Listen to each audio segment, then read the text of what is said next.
Hi, I'm Jeannie, and for this video I have broken down the Japanese internment into three separate time periods and have applied a separate conflict resolution theory to each time frame and an explanation of the events experienced at the time.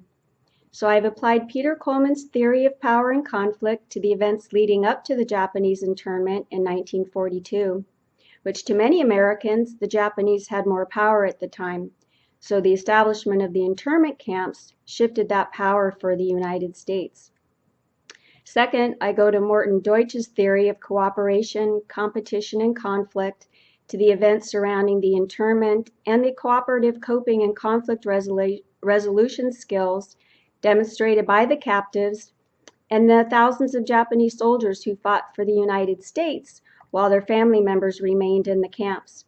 The third and final stage revolves around reparations and the Children of the Camps community outreach program, which began the conversation and got to the root of the trauma and psychological effects, which for many had never been discussed.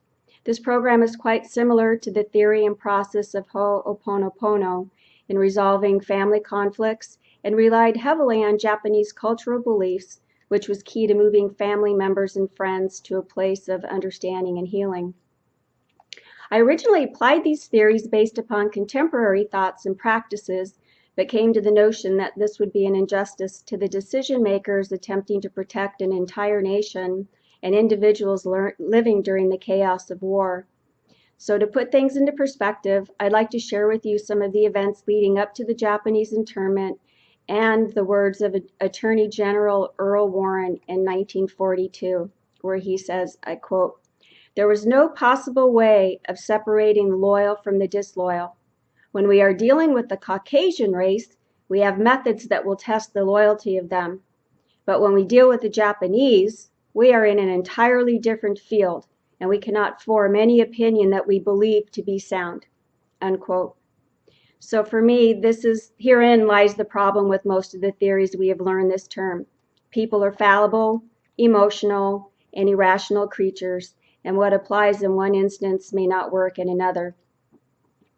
Japanese immigration was a threat to many Americans, and in 1924, an order was signed banning further immigration of Japanese and Arabs into the United States. On the west coast of California, farmers perceived the Japanese immigrants were taking away their jobs. Instead of seeing an opportunity and learning the farming and irrigation skills the Japanese brought with them, many Americans wanted them gone for good. At the time, the perception was that Japanese had the best submarines, the best torpedoes, and they were winning the war. Many Americans were under significant stress and fear of losing their way of life. The Japanese threat was real and imminent. News media and radio coverage added to the stress and hysteria with biased information. After the attack on Pearl Harbor, Japanese submarines roamed the Pacific Ocean, and numerous attacks were made on non-military ships and personnel. In February of 1942, a Japanese submarine attacked the California coastline in Goleta, California. Japanese spies, whether real or perceived, was a powerful threat at the time. President Roosevelt quickly signed Executive Order 9066 in February 1942, establishing the camps, which was understandable and desired by many Americans who feared a loss of their way of life and the democracy and ideals of the United States of America. The United States was not alone in interning the Japanese. Canadians also interned their Japanese immigrants and citizens during the same time period. The curious part for me is that contrary to the many conflict resolution theories and research, the Japanese did something extraordinary by rising above this conflict, and they made decisions based on what was best for the United States. Many enlisted to fight in the war for the United States, while family members remained interned. The most decorated regiment in World War II was the Japanese member 442nd Regiment. One member of the regiment stated that, quote, "Without the United States, we were men without a country," unquote. The 442nd fought for the idealism of the United States and what it stood for, even though their country turned its back on them. Somehow they understood why they were in the situation and conflict they were in and dealt with their own interpersonal conflict. So per Coleman, all conflicts involve power, and power is different for each party to the conflict. The contributing factors to power include the environment, culture, race, and resources. Power may be used as a symbolic expression of one's identity. In the beginning, the Americans had the perception that the Japanese had all the power. Perceived power is power. Coleman's situated model suggests that at the very start of a conflict, humans start to explore how the conflict may affect them. The Americans responded to the violence of Pearl Harbor with violence to take back their power. Their belief was that power is a scarce resource, which led to an us versus them mentality at the time.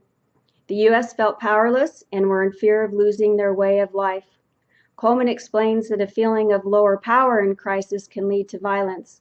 The establishment of the camps shifted the power for the Americans. Examining the cultures involved is crucial to understanding the actors to this conflict, and it's important to note that inequality exists within every culture. Less powerful persons typically accept inequality as normal, and the roles people assumed here were in existence long before the internment. When the Japanese immigrated to the United States, they brought their cultural roles with them, and their US-born children had difficulty understanding and adopting these ingrained roles, as that was not their experience. The Japanese demonstrated an ability to adapt and move between orientations. Per Coleman, the more adaptable we are and the more we can focus on long-term goals, the better outcome we have at enduring or resolving the conflict. The Americans were clearly focused on short-term goals, which is not effective in the long run. Powerful people tend to pay little attention to lower power individuals, as those individuals do not affect their outcome, which can lead to an unawareness of the negative impacts of their actions. After the shift in power, it would be expected that the Japanese in their lower power position would elicit resistance, but they did not, due in part to their collective culture. Everything was stacked against them, yet they persisted and fought for the United States. The men who enlisted looked to a common goal, and that was to keep the United States safe and keep our way of life intact, even in light of the conflict and uneven distribution of power they were experiencing in the camps. Morton Deutsch's theory of cooperation, competition, and conflict is one of the key elements in our quest to attain a higher level of understanding in the field of conflict resolution. People are not immune to conflict. It's a part of everyday life. But the act of being a participant or observer does not provide the knowledge or the necessary skills important in promoting constructive resolution of a conflict. Knowledge of the theory offers a useful framework for organizing one's thinking, and it is a way of orienting oneself to a new situation, but nothing could prepare the Japanese for the camps. The isolation and uncertainty of what would happen next caused a great deal of physical and psychological harm. Somehow through it all, the Japanese were able to effectively use interpersonal skills to create a safe environment, reduce their fears and tensions while in the camps. They focused on creating normalcy through the establishment of baseball teams and social clubs. Deutsch stresses the importance of self-reflection to avoid stressors and to keep from regressing to lesser modes of communication. Competition and conflict implies that both sides are against each other and one is out to harm the other. The news media and fear quickly turned the Japanese into an enemy in the minds of the Americans. We learned about the prison guard and prisoner experiment at Stanford University that turned ugly so quickly that the experiment was stopped prematurely. But the internment camps were real. There was no going back home and no professor to stop the process. As the conflict escalated, there were self-fulfilling prophecies by the Americans with the assumption that the Japanese were doing something harmful. Self-fulfilling prophecies tend to reinforce one another, making it easy to commit to negative attitudes, perceptions, and beliefs that the other is evil. In this way, the Americans could justify the internment camps. Even after the war ended, it was difficult for many Americans to give up their grudges. The competitive approach is a destructive process that led to considerable material and economic losses by the Japanese. Yet it is the negative psychological effects that are difficult to see and to measure and here were the most costly. Pursuant to Deutsch's theory, many of the Japanese elevated the conflict to a mutual problem to be resolved through joint cooperative efforts. Those cooperative efforts led to thousands of Japanese men enlisting in the armed forces and the establishment of the 442nd Regiment. They rose above their fear and focused on their country. The 442nd incorporated the norms of cooperation by identifying common ground and interest in building on the ideas of the other. It is human nature to violate the norms of cooperation in the heat of conflict, but the men of the 442nd did not act upon their fear or rage, although there were considerable deaths and psychological damages as a result of the war.